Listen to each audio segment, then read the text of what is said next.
I found my wife cheating with her boss on our wedding night, and now she's trying to claim half our $500, $0 inheritance, claiming she's entitled to everything because of some marriage rights she suddenly discovered after 10 years. Hello everyone. Dear listeners, please share your thoughts in the comments section below. And don't forget to like, share, and subscribe. Now, let's begin the video. Using a throwaway for obvious reasons with certain specifics modified to preserve anonymity. I never thought I'd be the guy telling a story like this, but here we are. It all started on what I thought was supposed to be the happiest day of my life, my wedding day. I mean, I was marrying Lisa, the woman I'd been with for over 10 years. We had a house, a good life, and I genuinely believed we loved each other. Or at least I did. Turns out I was completely blind to what was really going on behind the scenes. The first sign something was off was her behavior. Lisa started acting weird about her phone, always keeping it close, hiding the screen when I'd walk into the room. She'd get defensive if I tried to. Look over her shoulder saying she was just tired or stressed. But I noticed little things, little cracks in her story. She'd be quick to dismiss my concerns, brushing them off with a bitchy attitude, telling me I was paranoid or jealous. Honestly, I thought maybe I was overreacting, that I was just insecure after so many years together. But deep down, I felt this gnawing suspicion that something was wrong. Then I started noticing her phone bill was higher than usual. A lot of calls late at night. I'd catch her sneaking her phone into the bathroom sometimes, or hiding it in her purse when I was around. She'd get annoyed when I asked about it, snapping that I was invading her privacy. That alone should have been a red flag, but I kept telling myself she was just stressed, or maybe she had a new friend at work. Maybe she was just tired of me, but I couldn't shake the feeling that something was very wrong. One night I came home unexpectedly early from work. The house was quiet, and I figured she'd be waiting for me as usual. But instead, I saw her phone lying on the kitchen table with a message open on the screen. It wasn't just a text, this was a full-blown conversation. My heart started pounding because I recognized the number. It was her boss, Mark, from the advertising agency she worked at. And the message read, "Can't wait to see you tonight. I've been thinking about you all day." That was it. That was the moment I knew she was cheating on me. I stared at the message for what felt like forever, my mind racing. How could she do this? After everything we'd been through, after all the promises and plans, I felt like I'd been punched in the gut. I didn't want to believe it at first. Maybe it was just a joke, maybe a mistake. But then I remembered the late nights, the secret calls, the way she'd act when I got too close to her phone. I knew this wasn't just a flirtation. It was something real. I waited until she came home that night, trying to keep my composure. When she walked in, I was already sitting in the living room, arms crossed. She looked surprised, then annoyed. "What are you doing home early?" she snapped, trying to act casual. I pulled out her phone and slapped it down on the table. Her face went pale. "Care to explain this?" I asked, voice trembling with anger. She looked at the screen, then at me, and for a second I saw her panic.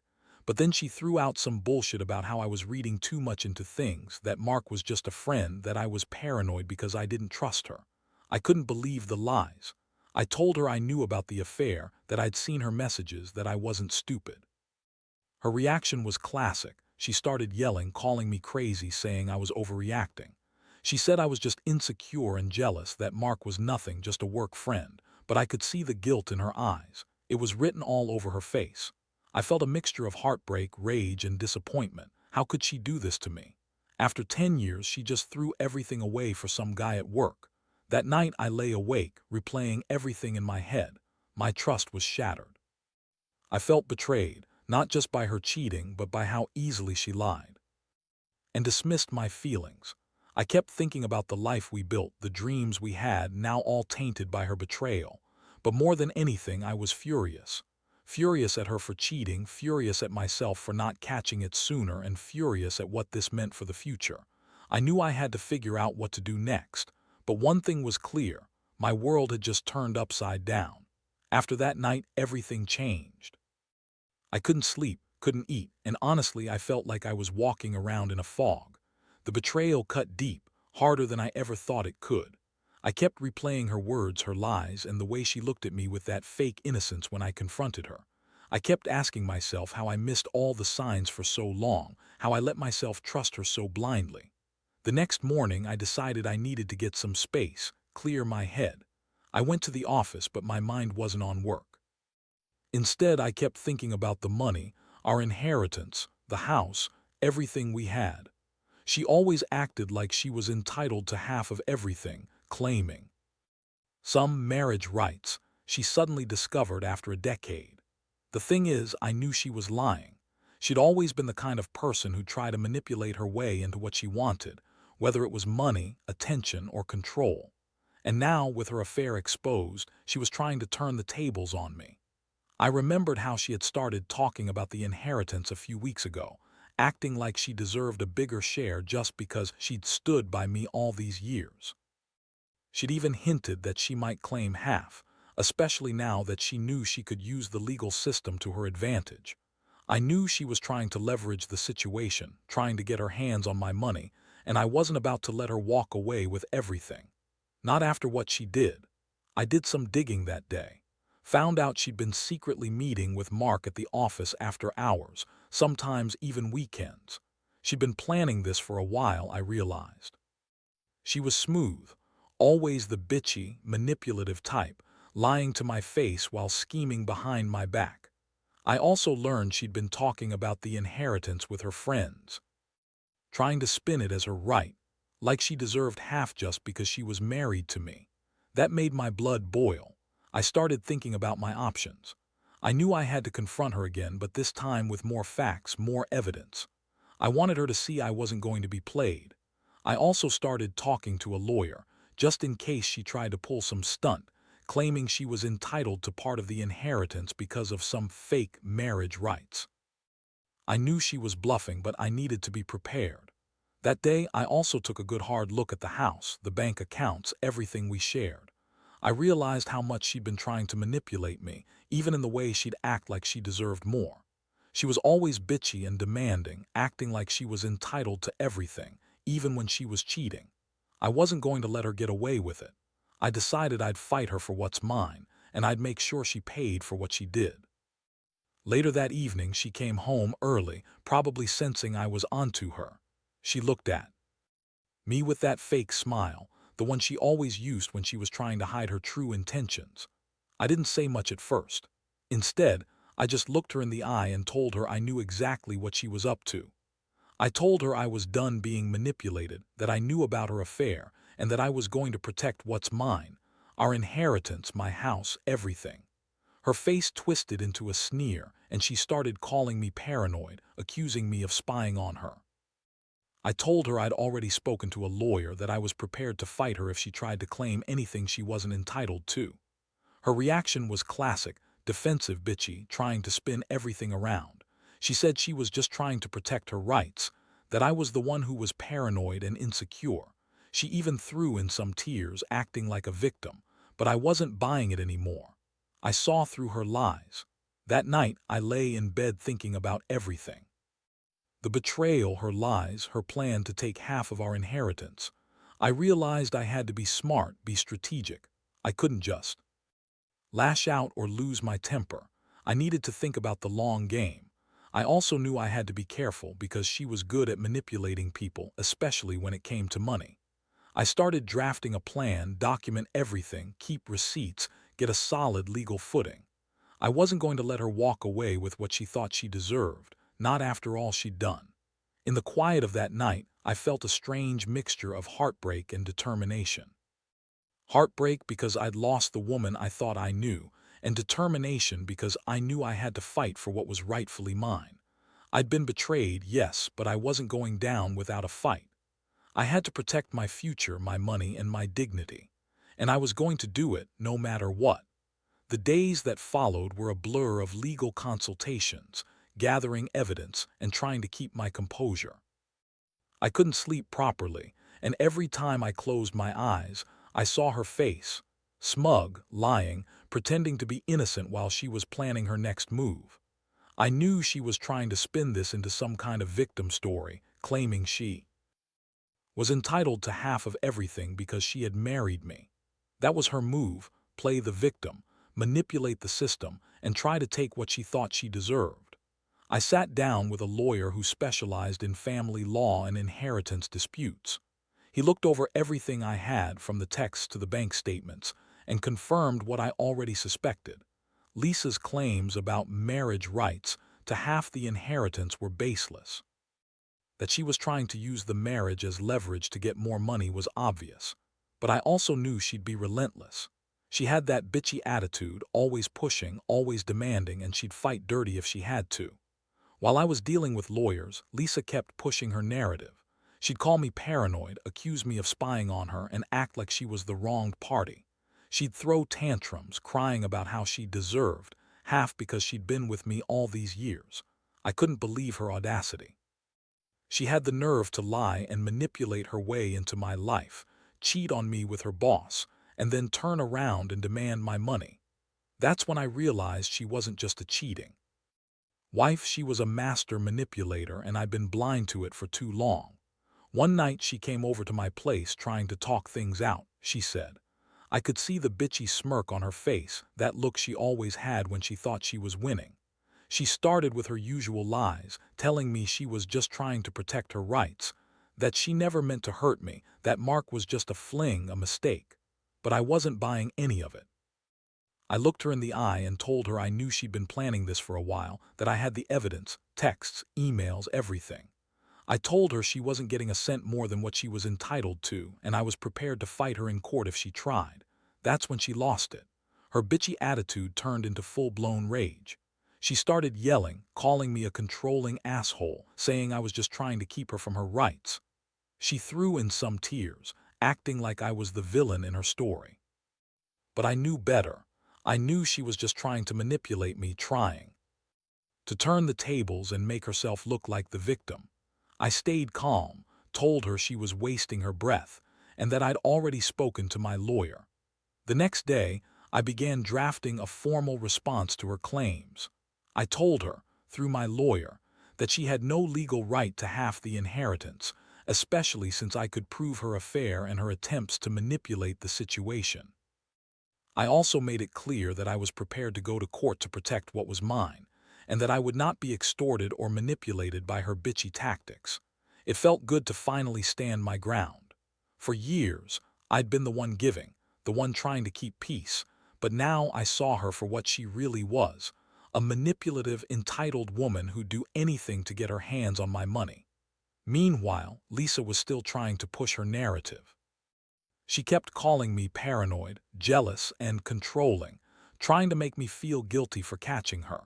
She'd say she only wanted what was fair, that she'd been loyal for 10 years and deserved more. But I knew her game. I'd seen her lie, manipulate, and play the victim too many times. I wasn't going to fall for it anymore. I started documenting everything: her calls, her texts, her meetings with Mark, and kept a detailed timeline. I knew she'd try to twist things, but I was ready. One evening, she showed up unannounced, demanding I give her a clear answer about her rights. Her bitchy attitude was on full display, but I didn't flinch. I told her flat out that she was wasting her time, that I was going to fight her for every penny, that she'd never get half of what I'd worked so hard for. I told her I knew about her affair, about her manipulations, and that I wasn't going to be played anymore. Her face turned red with anger, and she spat at me that I was just like all the others, that I was a control freak who couldn't handle losing. That night, I sat alone in my house, feeling the weight of everything. I thought about the 10 years we'd shared, the plans, the dreams. I felt betrayed, humiliated, and furious, but I also felt a strange sense of clarity. I realized I had been a fool to trust her that deeply. I had let her manipulate me for years, thinking she was the love of my life.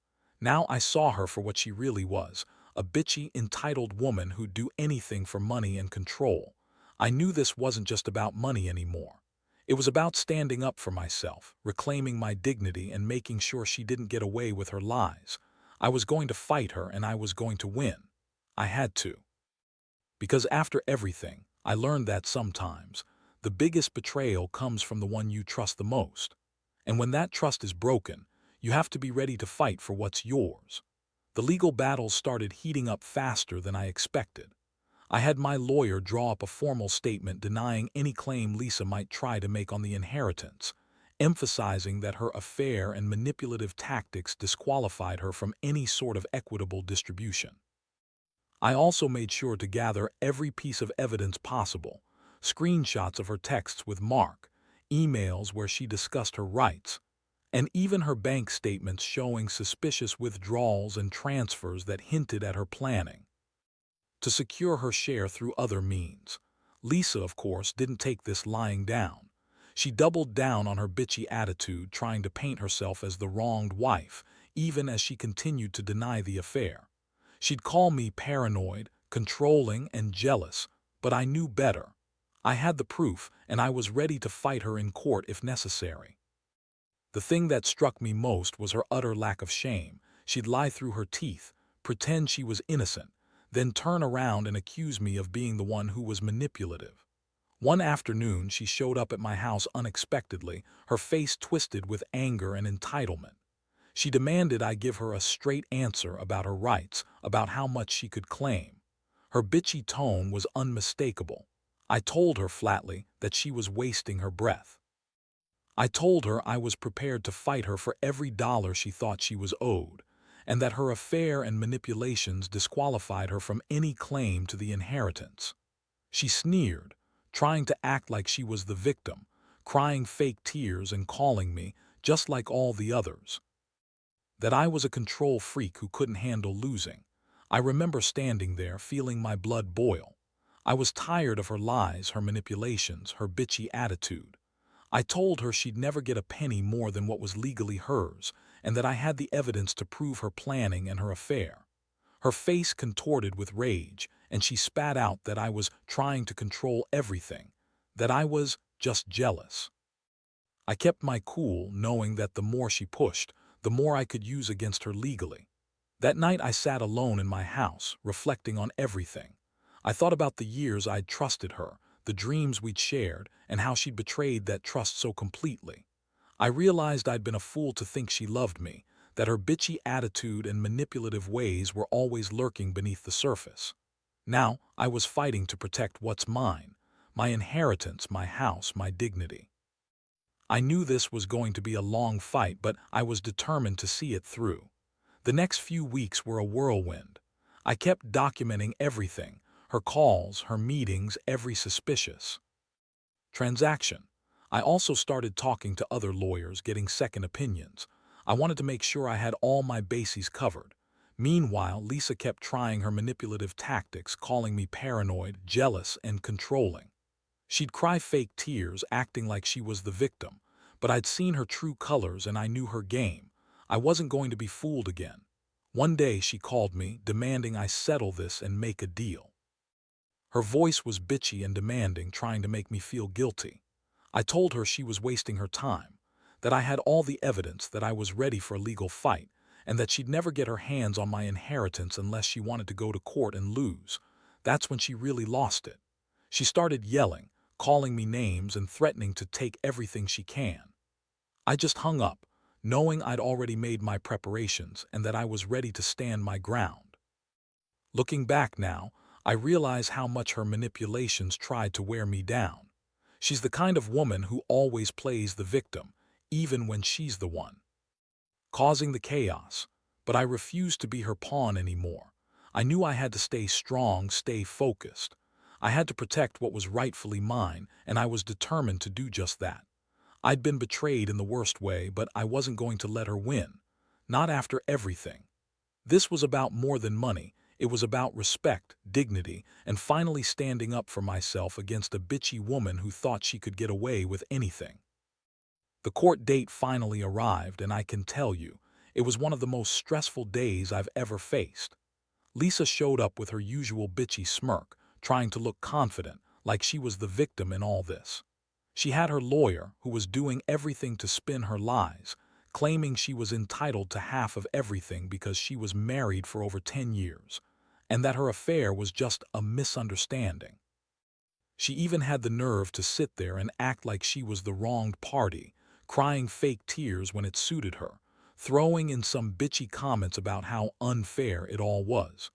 But I had my evidence. my lawyer, and a clear head.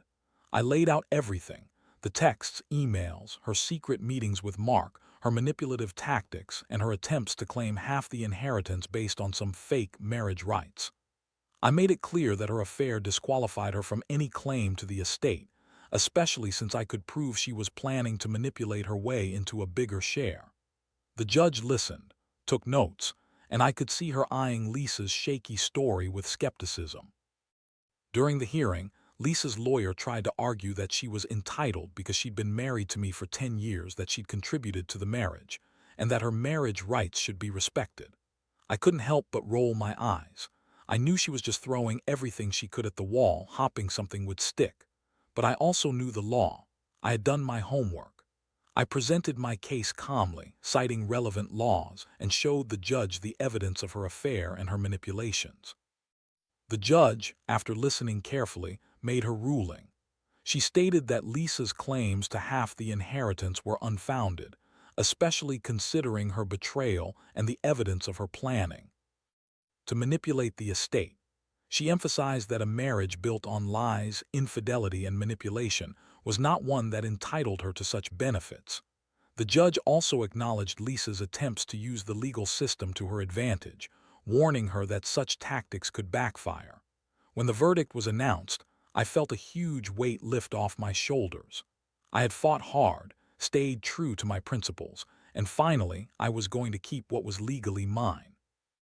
Lisa's face was a mixture of anger and disbelief. She tried to argue some more, but the judge cut her off, warning her not to waste the court's time with baseless claims. As she stormed out, I could see her bitchy attitude faltering, her plans unraveling. After the court session, I sat outside, exhausted but relieved. I knew this wasn't the end of her manipulations. She'd probably try to come back with some new scheme. But I also knew I'd done everything I could to protect myself, my inheritance, and my dignity. I looked around at my house, my life, and realized that even though I'd been betrayed in the worst way, I was stronger now. I'd stood my ground, fought for what was rightfully mine, and I was finally free from her manipulation. In the days that followed, I started slowly rebuilding my life. I cut ties with her completely, changed the locks, and made sure all my accounts were secure.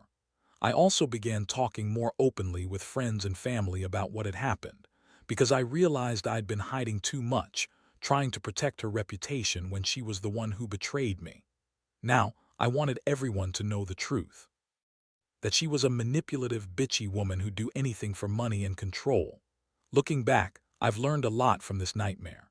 Trust is fragile, and sometimes the people closest to you can surprise you with how deeply they can betray you. I also learned that standing up for yourself, even when it's hard and uncomfortable, is the only way to truly reclaim your life. I've come out of this stronger, more cautious, and more aware of the kind of person I want to surround myself with. And honestly, I'd advise anyone in a similar situation: document everything, get legal advice, and don't let anyone manipulate you into giving up what's rightfully yours. Because at the end of the day, your dignity and your future are worth fighting for. Now that everything's settled, I find myself reflecting on what I've been through. It's been a brutal ride: trust shattered, a marriage betrayed, and a fight for my inheritance that felt like climbing a mountain with no summit in sight. But I also realized something crucial: I'm stronger than I thought. All those bitchy lies, manipulations, and the betrayal itself tried to break me, but I refused to let that happen. I stood my ground, fought legally, and kept my integrity intact. That's something I can hold on to. The aftermath wasn't just about winning in court. It was about reclaiming my life, rebuilding my sense of self, and learning to trust myself again. I've become more cautious, more aware of the people around me, and more determined not to be blindsided again. I've also learned that money, while important, isn't everything. What truly matters is respect, honesty, and surrounding yourself with people who genuinely care. As for Lisa, I hear she's still trying to manipulate her way into some other scheme, but I've cut all ties. I don't waste my energy on her anymore. I've moved on, focusing on my future, my career, and rebuilding what I lost. It's not easy, but I know I'm better off without her bitchy attitude and manipulative ways polluting my life. If I could give any advice to someone in my position, it's this. Don't ignore the signs. Trust your gut. Keep evidence of everything, texts, emails, bank statements, because the truth often comes out eventually. And most importantly, stand up for yourself. No matter how bitchy or manipulative the other person may be, your dignity and your future are worth fighting for. Sometimes, the biggest betrayal can turn into the biggest lesson. And in the end, you come out stronger, wiser, more cautious, and ready for whatever life throws at you next.